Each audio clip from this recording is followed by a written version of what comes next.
기도하겠습니다. 사랑의 하나님 감사합니다. 아버지 하나님께서 우리를 사랑하사 죄인된 우리를 의롭다 하시고 또한 아버지께서 거룩하시니 우리도 거룩하게 되어지기를 원하여 하나님께서 그 귀한 아들을 이 땅에 보내사 우리의 생명을 구원하고자 십자가에 달려 돌아가시기까지 그 아들을 주셔서 하나님의 사랑을 확증하여 주셨습니다. 아버지 하나님, 그 사랑을 우리가 잊지 않고 오직 예수 그리스도를 믿음으로 인하여 우리가 십자가의 표대를 바라보고 나갈 수 있도록 은혜 베푸신 아버지 하나님께 무한한 감사와 찬양과 영광을 돌립니다. 하나님, 이 시간에도 말씀을 선포할 때 성령님 함께하여 주셔서 기름 부어 주시고 말씀을 듣는 모든 심령들에게도 기름 부어 주셔서 아버지께 감사함으로 나아갈 수 있도록 은혜 베풀어 주시옵소서. 시종을 주님께 의지하옵고 예수님의 이름으로 감사하며 기도드리옵나이다. 아멘.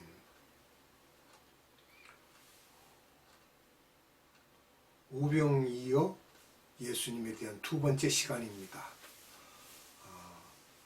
우리가 오병이어에 대한 이야기를 나눌 때 먼저 말씀을 보겠습니다.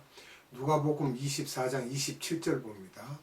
이에 모세와 및 모든 선지자의 글로 시작하여 모든 성경에 쓴 바 자기에 관한 것을 자세히 설명하시니라. 아멘.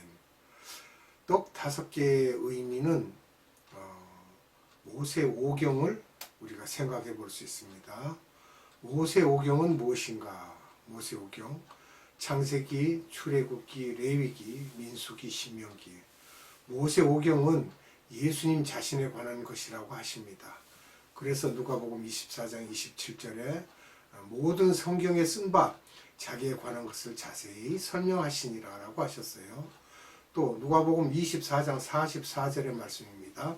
또 이르시되 내가 너희와 함께 있을 때에 너희에게 말한 바 곧 모세의 율법과 선지자들의 글과 시편의 나를 가리켜 기록된 모든 것이 이루어져야 하리라 한 말이 이것이라 하시고. 아멘. 그럼 왜 떡인가라는, 왜 떡에 대한 말씀이 나올까요? 요한복음 6장을 보면요, 나는 하나님의 떡이다, 생명의 떡이다, 하늘로서 내려온 떡이고 산떡이고, 이렇게 해서 예수님이 참된 음식이라는 것입니다. 고기는 왜 2마리인가? 우리가 좀 생각을 해봐야 됩니다. 이 고기라는 것은 신약과 구약을 지칭해서 하신 말씀 같습니다. 생선은 헬라어로 이크투스입니다. 카타콤 시대에는 생선을 그리면 예수를 믿는 자라는 표식이 되었습니다. 즉 이크투스라는 그 말의 첫자들을 자세히 이렇게 보면 다 예수님입니다. 첫 글자로는 예수스 해서 자기 백성을 죄에서 구원할 자이고, 그 다음은 크라이스트라는 말씀은 기름 부으신 자, 그리스도, 또 그 다음에는 리오스, 그래서 예수님은 하나님이시다. 또 휴이오스, 예수님이 하나님의 아들이다. 그 다음 소테리오스라는 말은 구원자, 세이비오. 이렇게 우리가 그 말씀을 연결해서 보게 되면 이크투스가 됩니다. 7개 떡이라는 말은 이크투스 플러스 즉 구약과 신약. 요한복음 6장 32절에서 59절에 말씀이 나오죠. 하늘에서 내린 참떡, 하나님의 떡, 생명의 떡, 하늘로서 내려오는 떡, 산떡, 내 살, 또 인자의 피, 참된 양식, 참된 음료 쭉 나옵니다. 7병이어도 예수님이고 5병이어도 예수님이신데 그 떡을 먼저 제자들에게 먹이십니다. 타인들에게 주는 것이 아니고 제자들을 먼저 주서 먹게 하죠.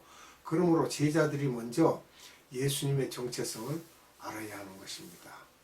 결국 우리들에게 떡을 나눠준 것은 제자들이 하였는데 이것이 지상 명령입니다. 제자들이 먼저 먹고 나눠주는 것이죠. 여기서 떡을 먹은 5,000명과 4,000명은 주로 유대인이고 유대인 디아스포라들이었습니다. 각 곳에 나가 있는 나그네들이죠. 결국 9,000명이 먹었는데 이들이 12 제자들을 통하여 오순절 성령 세례 이후 나중에 다시 떡을 먹었던 것입니다.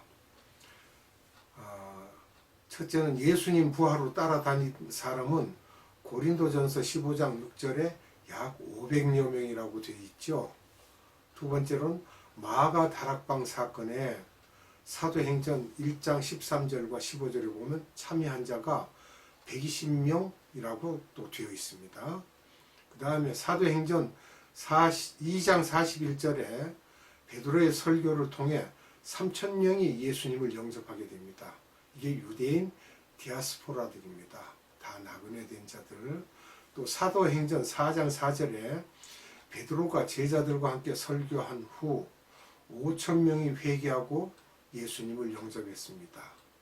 그 다음에 사도행전 6장 7절에 제자의 수가 그 후에 더 많아졌다고 합니다. 많아졌다고요.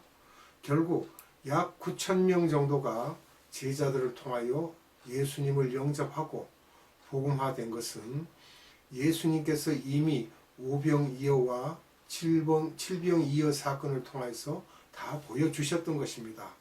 복음의 순서가 흘러가는 순서가요.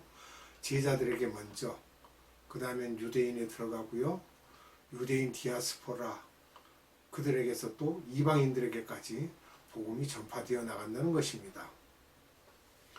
오병이어 사건을 통하여 떡 부스러기가 12바구니가 남았는데 그것은 12 제자들을 말하며 그들이 그 복음을 들고 이방인에게 떡 부스러기를 나눠줘야 할 책임이 있다는 것입니다. 가나안 여인의 사건으로 보여주신 내용과 같이 마태복음 15장 22절로 27절에 기록된 내용과 또 그런데 이 12 제자들이 이방인들에게 복음을 전하지 않았습니다. 가나안 여인 사건을 끝난 후 바로 칠병이어 사건을 보여주셨는데 여기서 7개의 광주리는 7교회를 말씀하시는데 7교회는 완전수로 계시록에서 나오는 아시아의 7교회로 전 세계 교회를 상징적으로 보여주셨으며 여기서도 이방인에게 떡을 나눠주고 칭찬받았던 교회는 2 교회뿐입니다. 서머나 교회와 빌라델피아 교회 2 교회뿐이고 5 교회는 칭찬을 받지 못했습니다. 이처럼 7 광주리 속에서 7 교회 복음을 주셨는데 예루살렘 교회가 이 일을 하지 않자 결국 흩으시고 안디옥 교회로 넘어가서 이방 복음화를 감당하게 하심으로 유럽까지 복음이 가게 되었던 것입니다. 예수님의 정체성과 예수님의 구원 계획을 여러 가지 이야기들로 비유로 개인의 이야기로 은유적으로 이렇게 발전적으로 조금씩 오래 참으시면서 우리들에게 가르쳐주고 계셨던 것입니다. 백부장의 이야기, 야이로의 딸에 대한 것, 가나안 여인의 딸 등 이런 이야기를 함으로 이방에 대한 그 복음이 전파될 것을 예수님이 실제로 행하셨던 것입니다. 성서를 보면서 이런 측면에서 보아야 합니다. 성서는 우리의 마음의 행복을 갖다주고 우리의 문제를 해결해주는 그런 측면에서의 성서가 아니라는 것입니다. 예수님이 어떤 분이신지, 왜 이 땅에 오셨는지, 예수님이 우리에게 어떤 것을 기대하시는지, 또 다시 오신다는 이야기 등을 적나라하게 여러 모습으로 가르쳐주는 것이 성서입니다. 우리는 성서에서 잘못 오해하는 것들이 많아서 우리의 욕구 불만을 채우고자 하는 것이 성서인 줄 아는데 그것은 잘못된 해석입니다. 성서를 보는 시각을 예수님 중심과 구원 계획을 보는 시각으로 봐야만 됩니다. 그렇지 않고 자꾸 인간의 욕구를 채우는 쪽으로 가게 되면 하나님의 말씀이 오해로 전락됩니다. 예수님은 과거 2000년 동안 우리의 역사, 즉 교회, 정치, 전쟁 등 우리의 역사 속에서 이 모든 역동적인 사건들을 통하여 우리가 미시적으로 보면서 미움, 싸움, 왕권의 변동, 가난, 질병 등을 보다 보면 그 모든 것을 거시적으로 보다 보면 이 모든 것이 예수님의 재림을 보여주기 위한 과정들인 것을 볼 줄 알 때 우리는 복 있는 사람인 것입니다.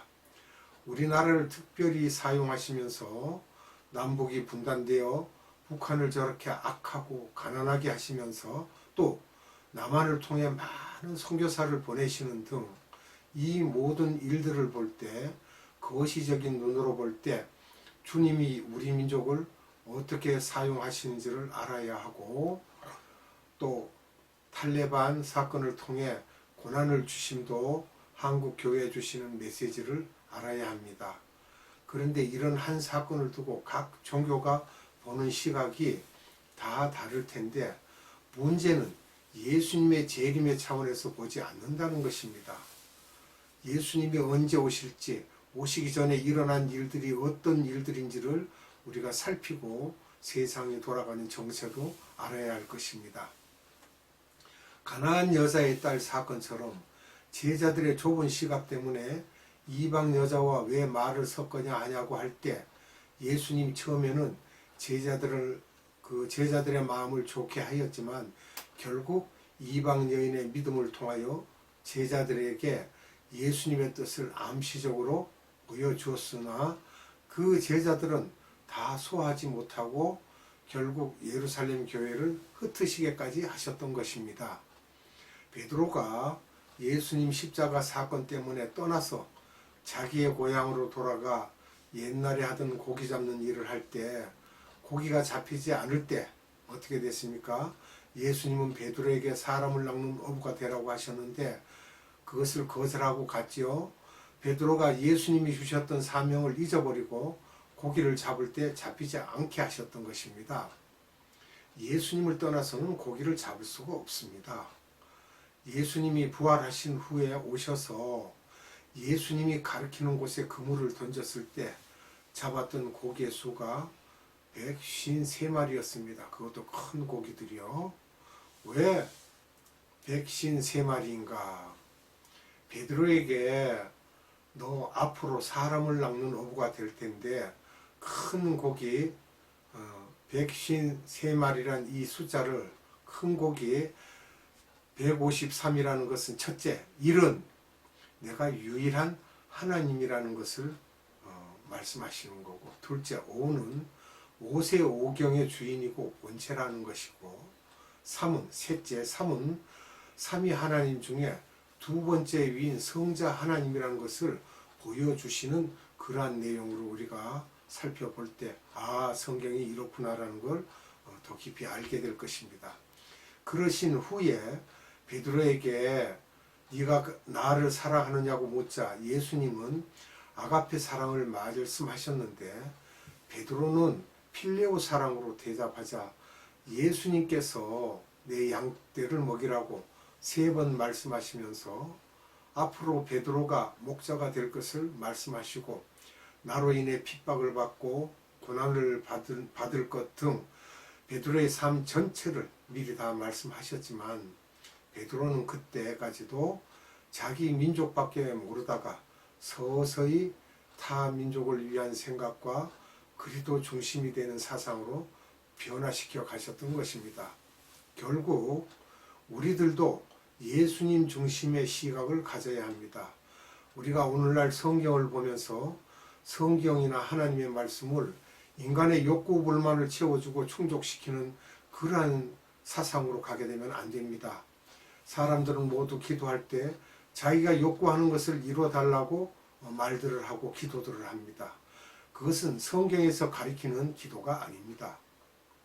하나님을 위하여 내가 무엇을 할 것인지, 하나님께 기쁨을 드릴 일이 무엇인지, 하나님께서 우리에게 하신 말씀의 내용이 우리를 어떻게 살라고 하시는지, 또 하나님께서 우리에게 주시는 명령은 무엇인지, 그것을 어떻게 지킬 것인지 하나님께 여쭈어보고 하나님께서 우리에게 응답하실 때 그 말씀대로 우리가 순종하며 살아가는 것이 하나님께서 우리에게 주신 말씀의 근본 우리가 지켜야 할 믿음입니다. 이렇게 되기 위해서는 어떤 사람이 되어야 하는가? 마음이 청결한 자가 되어야 됩니다. 질투, 욕심 등을 매일매일 말씀의 검으로 자르고 성령의 기름 부으심으로 우리 속에 있는 더러운 것들을 태워서 마음이 청결한 자가 되어야 하나님을 볼 수 있습니다. 마태복음 5장 8절에 기록되어 있죠. 기도하겠습니다.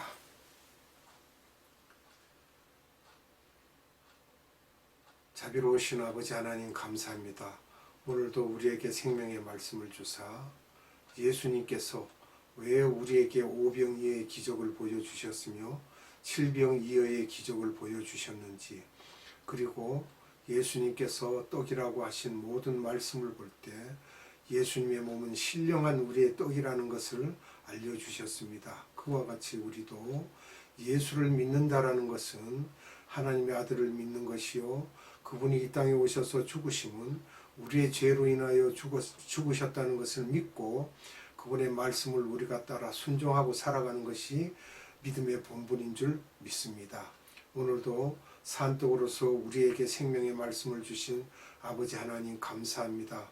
이후에라도 우리는 모든 것을 세상을 살 때 하나님의 말씀으로 능히 세상을 이기게 하시고 하나님의 말씀으로 악한 것을 이길 수 있는 그러한 믿음 있는 자들로 세워주시기를 원합니다. 오늘도 생명의 말씀을 우리에게 주신 아버지 하나님께 감사와 찬양과 영광을 돌려드리옵고 우리 구주 예수 그리스도 이름으로 감사하며 기도드리옵나이다. 아멘. 주님 가르쳐준 기도로 예배를 마치겠습니다. 하늘에 계신 우리 아버지, 아버지의 이름을 거룩하게 하시며 아버지의 나라가 오게 하시며 아버지의 뜻이 하늘에서와 같이 땅에서도 이루어지게 하소서. 오늘 우리에게 일용할 양식을 주시고 우리가 우리에게 잘못한 사람을 용서하여 준 것 같이 우리 죄를 용서하여 주시고 우리를 시험에 빠지지 않게 하시고 악에서 구하소서. 나라와 권능과 영광이 영원히 아버지의 것입니다. 아멘.